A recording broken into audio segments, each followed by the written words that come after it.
आइए, सुनिए,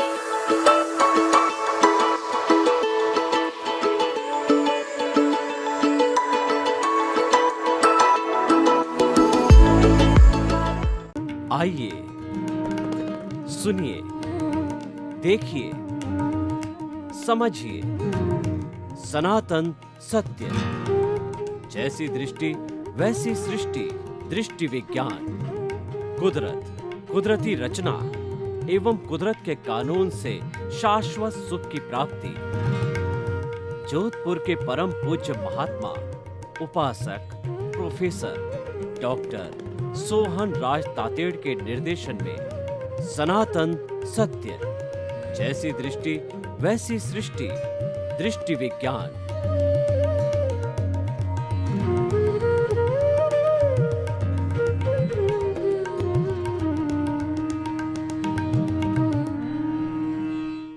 भाई और बहनों, मातृशक्ति को नमन।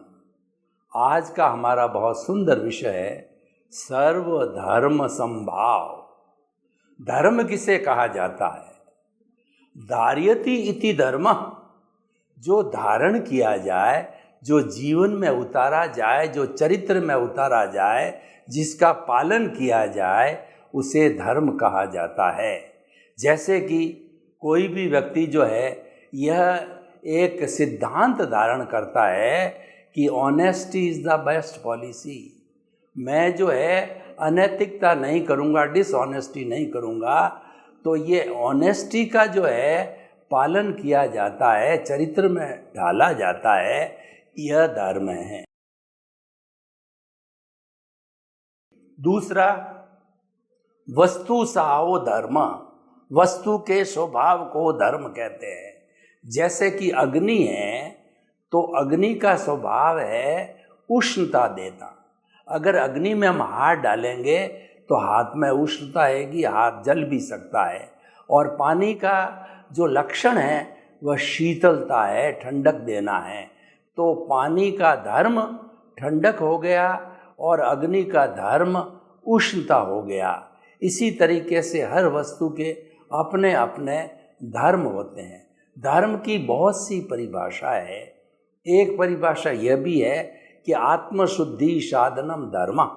जिस साधन से आत्मा की शुद्धि होती है, आत्मा की शुद्धि का अर्थ यह है कि आत्मा के साथ जुड़ा हुआ कॉजल बॉडी धीरे धीरे कम होता है, न्यून हो जाता है और वह एकदम घटता जाता है, तो उससे आत्मा की शुद्धि कही जाती है। यह भी एक परिभाषा है। तो इसीलिए धर्म की अनेकों परिभाषाएं हैं। तो हम जो है आज का विषय के अनुसार सर्वधर्म समभाव का अर्थ होता है जिस जिस की जो विचारधारा है, जिस जिस का धर्म के बारे में जो चिंतन है, जिस जिस का जो धर्म है, ईश्वर है, मंत्र है, मंदिर है, उन सब का समभाव करना, यानी उन सब के साथ में समानता का व्यवहार करना, उनको आदर देना। समभाव का मतलब है कि हम किसी की निंदा नहीं करें, उनको हम आदर दें, तो वह समभाव कहलाता है। सर्वधर्म दुनिया के अंदर आज बताते हैं लगभग 365 तरह के धर्म दर्शन हैं और भारतवर्ष में अकेले में 55 तरह के धर्म दर्शन हैं। तो जितने जितने धर्म दर्शन हैं उनका ईश्वर अलग है, मंत्र अलग है, उनके रिचुअल्स अलग है और जो है उनको पालन करने वाले अलग है, उनका फॉर्मेट अलग है, उनका जो है वह कहना चाहिए कोई संस्था है वगैरह है। हर एक का अपना अपना अलग होता है। और भारतीय संविधान के अंदर हर नागरिक को धार्मिक स्वतंत्रता है कि वो कोई भी धर्म अपनी इच्छा अनुसार स्वीकार कर सकता है, पालन कर सकता है। उसमें कोई पाबंदी या रोक टोक नहीं है। हमको संविधान से धार्मिक स्वतंत्रता मिली हुई है और लोग अलग अलग प्रकृति के अलग होते हैं, अलग अलग जाति के होते हैं, उनके हरेक के अपने अपने कुल धर्म होता है। यानी कोई व्यक्ति किसी भी धर्म की पालन करे तो उसके अंदर हम उसका ऑपोजिशन नहीं करें, हम उसके अंदर ऐतराज़ नहीं करें, हम उसकी निंदा ना करें, हम उनका कटाक्ष नहीं करें, यानी कि हम अनेकांतवादी बन जाएं। अनेकांतवादी होता है वो सभी सत्यांशों का आदर करता है और हर व्यक्ति के पास, हर धर्म के पास में अपना अपना सत्यांश है। उन सारे सत्यांशों को जोड़ा जाता है। जैसे कि विश्व की आबादी 7.8 अरब की है, तो 7.8 अरब के जितने जितने लोग हैं, हर एक के पास में अपना अपना धर्म का, चिंतन का, विचार का जो है वह सत्यांश है। उस सारे सत्यांश को जब हम जोड़ते हैं तो परफेक्ट ट्रुथ बनता है। उसका नाम केवल ज्ञान है। और अभी भरत क्षेत्र के अंदर कोई केवल ज्ञानी है नहीं। जम्बू स्वामी ने जो है यहाँ पर मोक्ष के ताले लगा दिए। वर्तमान में केवल ज्ञानी तो जो ये हमारे जम्बू द्वीप के अंदर जो महाविद्य क्षेत्र में विराजमान है, हमारे भरत और ऐरावत क्षेत्र में नहीं है अभी। इसीलिए कोई भी व्यक्ति अभी परफेक्ट नहीं है जो ये कह सकता है कि मैं कहता हूँ वह ही सही है। तो इसीलिए हमें अनेकांतवादी बनना चाहिए। अनेकांतवादी दृष्टिकोण क्या कहता है कि भाई मेरे पास भी चिंतन है, मेरा भी धर्म है, मेरी भी आइडियोलॉजी है, मेरा भी चिंतन है, तो आप उसको स्वीकार करें या न करें, मैं आपके सामने प्रस्तुत कर रहा हूँ। यानी वह व्यक्ति सापेक्ष बनता है, रिलेटिव बनता है। तो वह अगर एक बार थोड़ा बहुत गलत भी है तो गलत होने के साथ साथ जो है वह रिलेटिव होने के कारण सत्य भी हो जाता है। और दूसरा व्यक्ति देखिए एकांतवादी कौन सा होता है कि वह कहता है कि मेरा विचार ही सही है, मेरा विचार, मेरा जो है वो ये आदेश सबको पालन करना पड़ेगा, मेरा धर्म ही ऐसा है जो कि मुक्ति दिलाता है, आपको मुक्ति प्राप्त करने के लिए मेरे धर्म में ही आना पड़ेगा। यानी वह एक दबाव की बात करता है, एकांतवादी दृष्टिकोण करता है। तो वह जो है अगर सही भी है तो भी निरपेक्ष हो गया, एब्सोल्यूट हो गया, जबकि एब्सोल्यूट की उसकी अर्हता नहीं है। एब्सोल्यूट तो केवल ज्ञानी ही है और उसकी अर्हता नहीं होकर के भी वो अपने आप को एब्सोल्यूट मानता है तो मिथ्या हो जाता है। इसीलिए हमें हमेशा जो है वह अपना जो दृष्टिकोण है अनेकांतवादी रखना चाहिए। एकांतवाद को हम पालने से उसके साथ आग्रह, कुदाग्रह, कई तरह की जो है हमारी उपाधियाँ लागू हो जाती है। तो इसीलिए जो है सर्वधर्म समभाव के लिए हमें जितने भी धर्म के अनुयायी हैं उनके धर्म का स्वागत करना चाहिए, उनकी अच्छी अच्छी बातों को स्वीकार किया करना चाहिए। और उनके धर्म के जब कभी भी उत्सव आते हैं तो उन उत्सवों के अंदर जो है दूसरे लोगों को भी भाग लेना चाहिए, एक दूसरे को प्रोत्साहित करना, एक दूसरे का सम्मान करना, एक दूसरे को शुभकामनाएं देना। उससे हमारी क्या है कि जो संस्कृति का मेल मिलाप होता है, संस्कृति हमारी सुदृढ़ बनती है और हम प्रेम के साथ के अंदर रहते हैं। अगर हम सर्वधर्म संभाव नहीं करते हैं तो कम्युनल राइट्स हो जाते हैं। ये हिंदू मुस्लिम के जितने भी दंगे हैं उसके पीछे भी यही बात है कि उसके अंदर एकांतवादी दृष्टिकोण है, उसी से ये कम्युनल राइट्स होते हैं। तो हमें कभी भी एकांतवादी दृष्टिकोण को स्थान नहीं देना चाहिए। हमें सोचना चाहिए आग्रहीन गहन चिंतन का द्वार हमेशा खुला रहे।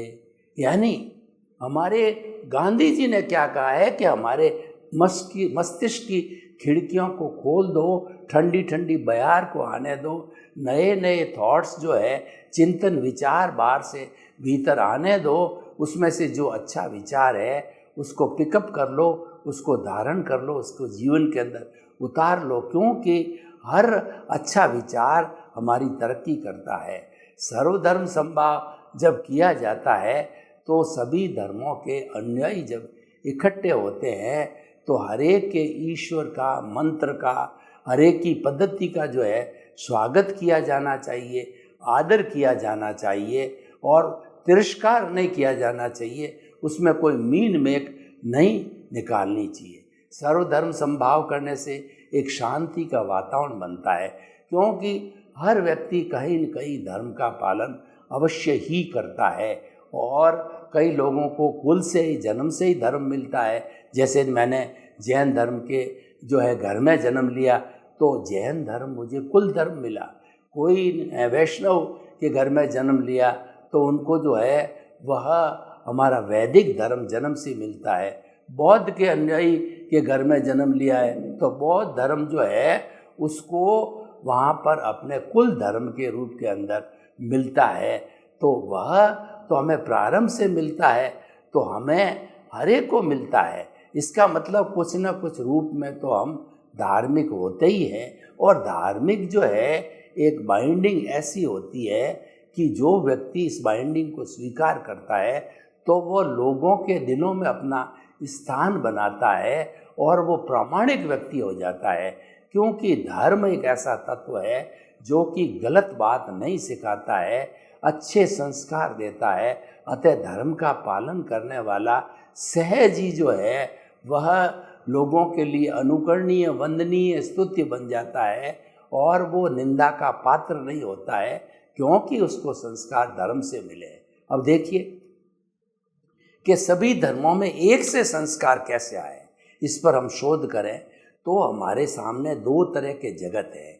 एक तो बुद्धि का जगत है, बुद्धि के जगत के अंदर शब्द चलते हैं और शब्द हर एक के अपने अलग अलग होते हैं, हर एक की बुद्धि अलग होती है, मुंडे मुंडे मतिर भिन्ना होते हैं।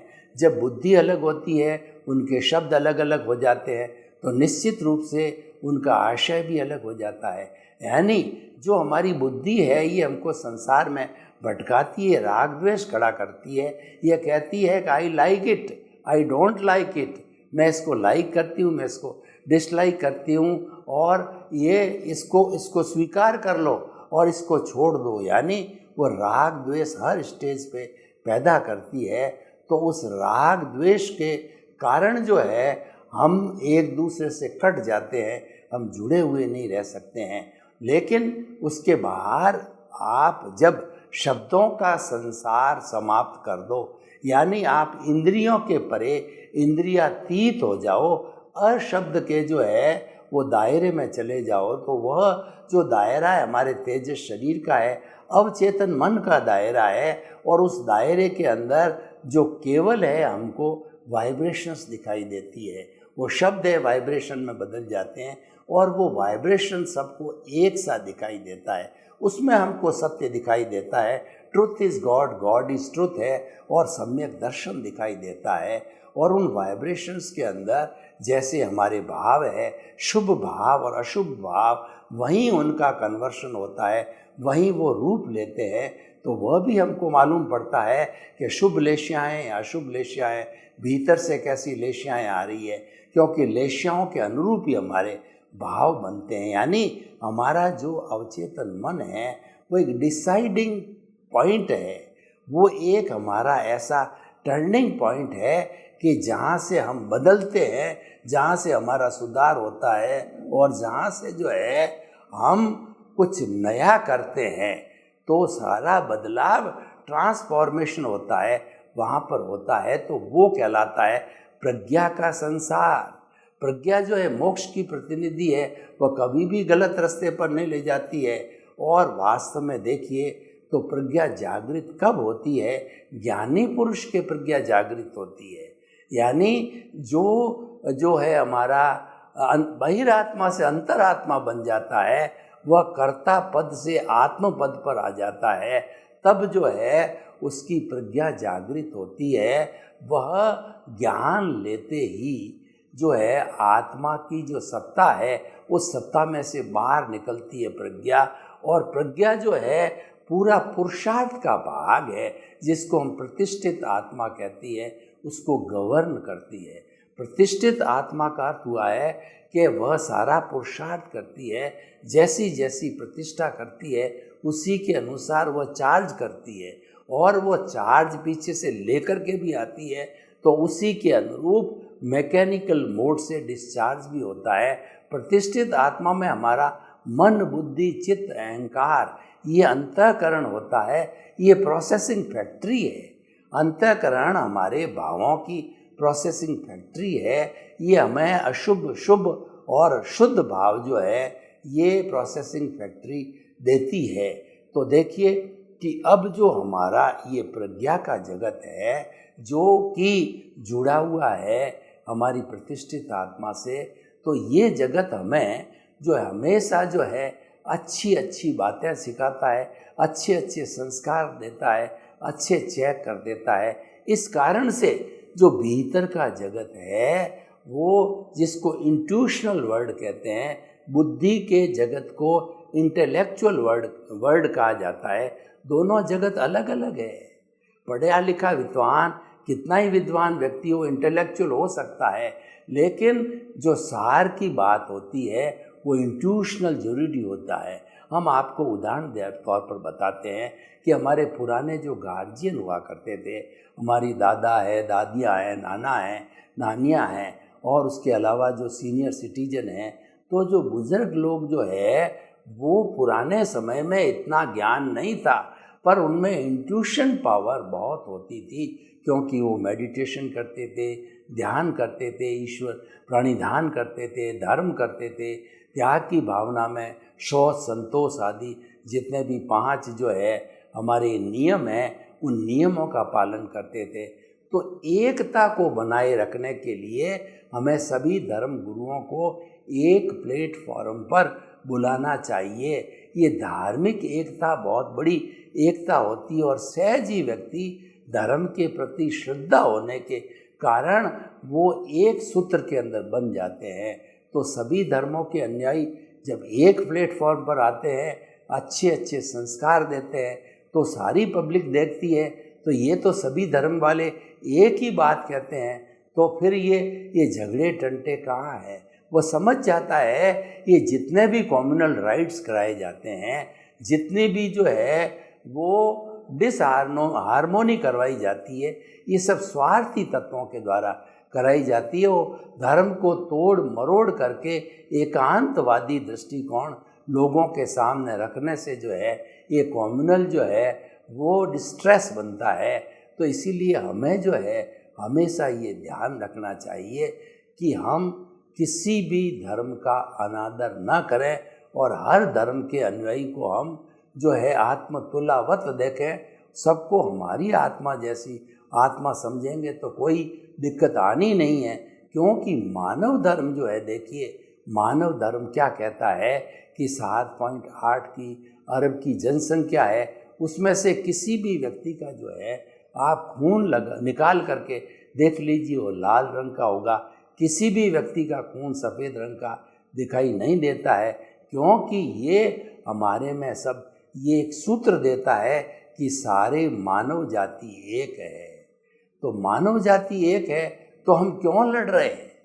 हम कुछ चीज़ों को तुच्छ स्वार्थों को लेकर के लड़ रहे हैं, साम्राज्य के लिए लड़ रहे हैं, अपनी संस्कृति के लिए लड़ रहे हैं, अपने ईगो के लिए लड़ रहे हैं, और दूसरा धर्म के प्रति जहर उगला जाता है उसके लिए लड़ाई कर रहे हैं। ऐसे बहुत से कारण हो सकते हैं, तो हमें उन सब कारणों को छोड़ना है, और अगर हमको जो है विश्व एकता बनानी है तो सर्वधर्म समभाव करना चाहिए, क्योंकि यूनियन इज स्ट्रेंथ, एकता के अंदर बल है। और एकता लाने का सबसे बड़ा सूत्र जो है, सबसे बड़ा आलंबन है, वो धर्म हो सकता है, क्योंकि धर्म से जो है वो सहज ही व्यक्ति की श्रद्धा जम जाती है। दूसरी चीज़ों के माध्यम से जो है श्रद्धा जमाना बहुत कठिन होता है, लेकिन धर्म एक ऐसा तत्व है कि लोग अपने अपने धर्म के प्रति बहुत श्रद्धाशील होते हैं, और जब उनको जो है वो मानव धर्म की बात कही जाती है, सर्वधर्म समभाव की बात को ढंग से समझाते हैं, तो उनके समझ में आ जाती है कि ये सर्वधर्म समभाव एकता का सूत्र है, सर्वधर्म समभाव सर्वोदय का सूत्र है, सर्वधर्म समभाव जो है, जो समभाव है, ये अंत्योदय का सूत्र है। कुल मिलाकर के हमारे जीवन में जितने भी टकराव है, झंझट चीज़ें हैं, तो वो सारा उद्गम स्थल है, वह है एक दूसरे धर्म का दूसरे से टकराव होना है। जाति भी उसके साथ जुड़ जाती है, कुल भी जुड़ जाते हैं, और धर्म के रूप के अंदर जुड़ करके वो आपस में लड़ते हैं।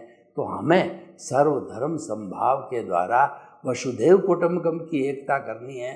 सर्वधर्म समभाव के द्वारा जो है हमको अपने समाज की अच्छी रचना करती है। समाज में भी कई धर्मों के लोग रहते हैं, तो सबके साथ एकता बनाए रखने के लिए हमें हर एक के धर्म को आदर करना चाहिए। अब आप देखिए कि वास्तव में जो धर्म की बात होती है, उसके जो है सूत्र होते हैं वो सब बुराइयों से दूर रखने वाले होते हैं, वो भलाइयों से जुड़े हुए सूत्र होते हैं। कोई भी धर्म जो है ये नहीं कहता है कि हिंसा करो, झूठ बोलो। हर धर्म ने अहिंसा, सत्य, चौर्य, ब्रह्मचर्य और अपरिग्रह सबको जो है वो महाव्रतों के रूप में या बड़े जो है विषयों के रूप में स्वीकार किया है। कोई इसको नकारता नहीं है, क्योंकि ये ऐसे सूत्र है जिससे कि सारी राष्ट्रीय एकता हो सकती है, अंतर्राष्ट्रीय एकता हो सकती है। और इन सूत्रों के अंदर जो है पूरा हमारा मुक्ति का मार्ग छिपा हुआ है। सम्यक दर्शन, ज्ञान, चारित्राणि, मोक्ष मार्ग है। हम मुक्ति के 4 मार्ग बताते हैं, सम्यक दर्शन, सम्यक ज्ञान, सम्यक चारित्र और सम्यक तप। ये चारों मार्ग तो हमने बताए, पर उन मार्गों को पोषण देने वाला धर्म है, उसमें अपने अपने शास्त्र होते हैं। तो शास्त्रों के माध्यम से जो है हम धर्म सीखते हैं, प्रशिक्षण लेते हैं, लोगों को बताते हैं। तो हम आपको ये कहना चाहते हैं कि जो आज का विषय सर्वधर्म समभाव है, वो समसामयिक विषय है। तो हमें हर एक के धर्म को, हर एक की विचारधारा को, हर एक के ईश्वर को, हर एक के मंत्र को जो है सम्मान की दृष्टि से देखना चाहिए। और इसमें देखिए, आपकी कोई भी धार्मिक जो है स्वतंत्रता का हनन नहीं होता है। आपका जो भी देव है वो आपका ही रहेगा, जो भी गुरु है वो आपका ही रहेगा, जो धर्म है वो आपका ही रहेगा। वो सर्वधर्म समभाव का अर्थ ये नहीं कि हम धर्म रूपांतरण कर रहे हैं, हम धर्म परिवर्तन कर रहे हैं। कुछ लोगों ने सर्वधर्म समभाव के साथ में जो है ये धर्म रूपांतरण का जो है अपना स्वार्थ की बात को जोड़ करके इसको दूषित कर दिया। इसी कारण से सर्वधर्म समभाव आज ये थोड़ा हेजिटेशन का काम बन गया है, लेकिन ऐसी कोई बात नहीं है।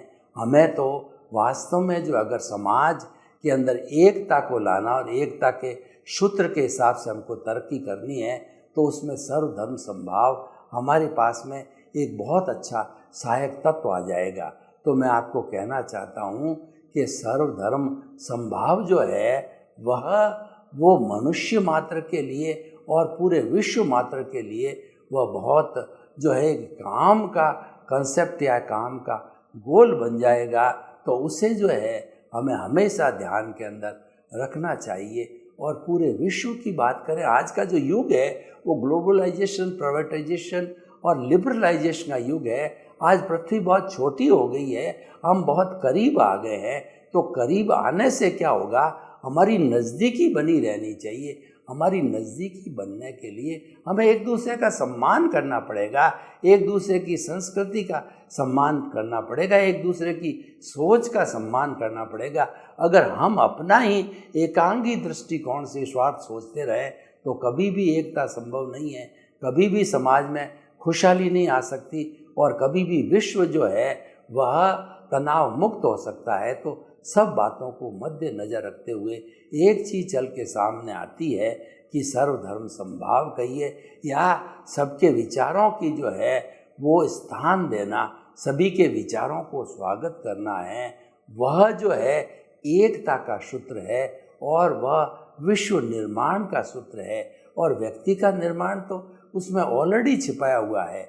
हमें कोशिश ये करना चाहिए कि हमें आध्यात्मिक वैज्ञानिक व्यक्तित्व का निर्माण करना है। हमें एक ऐसे इंसान का निर्माण करना है जो आध्यात्मिक दृष्टि से और वैज्ञानिक दृष्टि से, दोनों दृष्टि से सक्षम है और दोनों दृष्टि से जो है वो पारंगत, होशियार, इंटेलिजेंट है। तो ऐसा व्यक्ति जो है आज युगानुकूल बात करके और वो लोगों को आपस में जोड़ सकता है। तो सबको जोड़ने वाला सूत्र है वो सर्वधर्म समभाव है।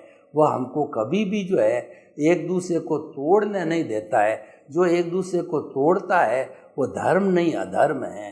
धर्म एक दूसरे को जोड़ने का काम करता है, क्योंकि ये धर्म का जो है वो लक्षण है, धर्म का स्वभाव है। तो इसीलिए हम जो है अपने धर्म की तो रक्षा की बात करते ही है, सभी के धर्मों की रक्षा कीजिए।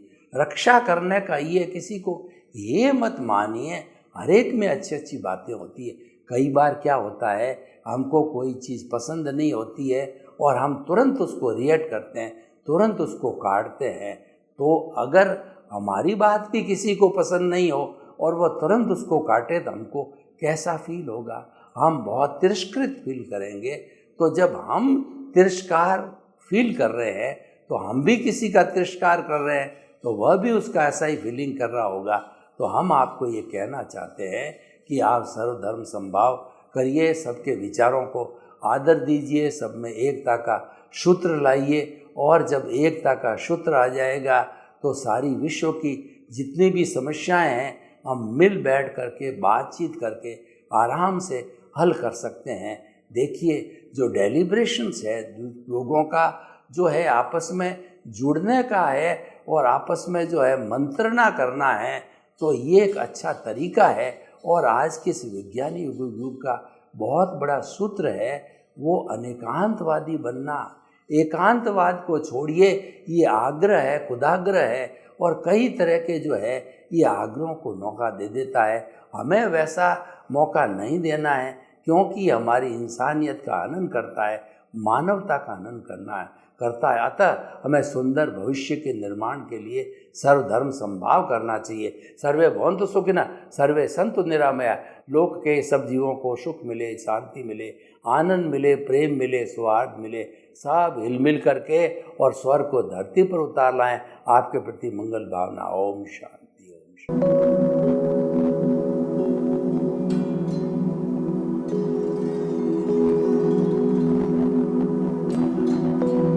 एक ऐसा अंतर्राष्ट्रीय ख्याति प्राप्त मानव जो गुरु प्रेरणा से पिछले 20 वर्षों से वानप्रस्थ जीवन जीते हुए 24 घंटे मानवता की सेवा में संलग्न है। एक ऐसा मानव जो अभी राष्ट्रीय, अंतर्राष्ट्रीय टीवी चैनलों पर 7,500 एपिसोड के माध्यम से सनातन सत्य, आत्मविज्ञान एवं पुनरुत्थान, व्यवहार एवं निश्चय जगत के जीवनोपयोगी विषयों पर हृदय स्पर्शी प्रवचन कर चुका है। उस मानव का नाम है महात्मा उपासक प्रोफेसर डॉक्टर सोहन राज तातेड़। प्रोफेसर तातेड़ द्वारा योग, दर्शन, शिक्षा विषयों पर रचित पीएचडी स्तर के 250 शोध ग्रंथ भारत के 100 प्रतिष्ठित विश्वविद्यालयों में शोधार्थी पढ़ रहे हैं तथा वे सभी शोध ग्रंथ वहां की सेंट्रल लाइब्रेरियों में उपलब्ध हैं। महात्मा सोहन राज ने अभी तक हजारों स्कूलों, कॉलेजों, विश्वविद्यालयों एवं संस्थाओं में सेमिनार, वर्कशॉप, कैंप लगाकर लाखों विद्यार्थियों को योग, दर्शन, शिक्षा का प्रशिक्षण देकर उन्हें सुसंस्कारित किया।